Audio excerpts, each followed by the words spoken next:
Drury baseball playing the second day of a 4-game series out at Meadow Park. Before Game 1, Drury swimming head coach Brian Reynolds throwing out the first pitch, his men coming off their 8th consecutive national title while the women took second. The swimmers out on the new Panthers Sun section in left field taking in the action. On the mound, Austin Faulkner gets the ball for DU, jump to the top of the 5th. Peter Cunningham singles his way on, then he advances to second on a wild pitch, so it's 1-on-2 out for Joe Williams, and he singles up the middle to make it 1-0 Quincy. Drury trying to get it back in the bottom of the inning. Already 1 on after a walk to Alex Larkin. John Neal up in the 8-hole after a tough hitting effort Saturday. He smacks it past second, putting runners at the corners with 1 out. Next, Emilio Villanueva grounds into the fielder's choice. That scores the runner at third, and it's tied at 1. Then it's Nick Thimesch, 2 for 2 so far. Not the batter you want to face right now. Villanueva taking advantage of pitcher Taylor Robson's focus on him. He steals second and winds up at third on the throwing error, his 8th of the season on 10 attempts. That sets up Thimesch, who continues his hot streak. RBI single, it's 2-1 Drury. Thimesch steals second, and Brett Neal brings him home. Drury leads 3-1. Drama in the top of the 7th. An RBI triple from Quincy makes it 3-2. Lawrence Zanoni coming in with a runner at third, no outs, and he gets busy. Fans Joe Williams first. Next, Michael Broughton. We'll see ya. Zanoni sets down the middle of the lineup, and Drury takes Game 1 3-2 after some pressure pitching from the junior. Oh boy. First thing that goes through your head, but after that, you just got to settle down, throw strikes, and hope your defense helps you out. But adrenaline gets going, it's real fun, and that's what you live for.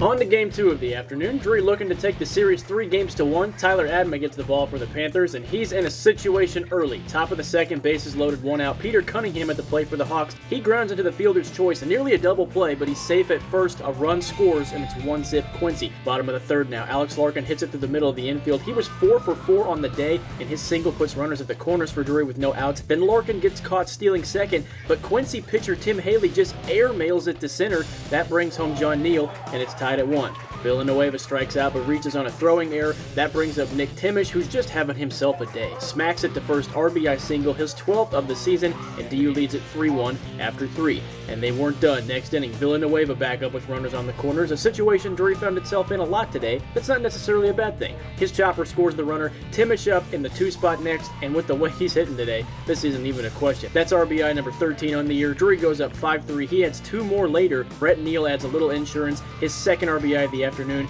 He could feel the wind come out after that one. But Quincy rallies, bottom of the 8th, bases chuck, 2 outs, Drury up 11-8. Curran Collins hits it to center, looks like it might drop, but Matt Borgschulte showing some glove. He saves at least 2 runs, and that'll do it. Drury with a big series win over Quincy, taking 3 games of 4, this game by the score of 11-8. Monster afternoons for Nick Thimesch and Alex Larkin, both players after the game. Oh, it's a big weekend. They're a good team, so I mean, 3 wins is pretty big going into conference. This is huge. This is one of the games, one of the weekends that we circled on our calendar. We were really getting up for this weekend, and it's huge to take 3 or 4 from these guys who are at the beginning of the weekend. We're at the top of the West. Well, here's the story of the whole weekend.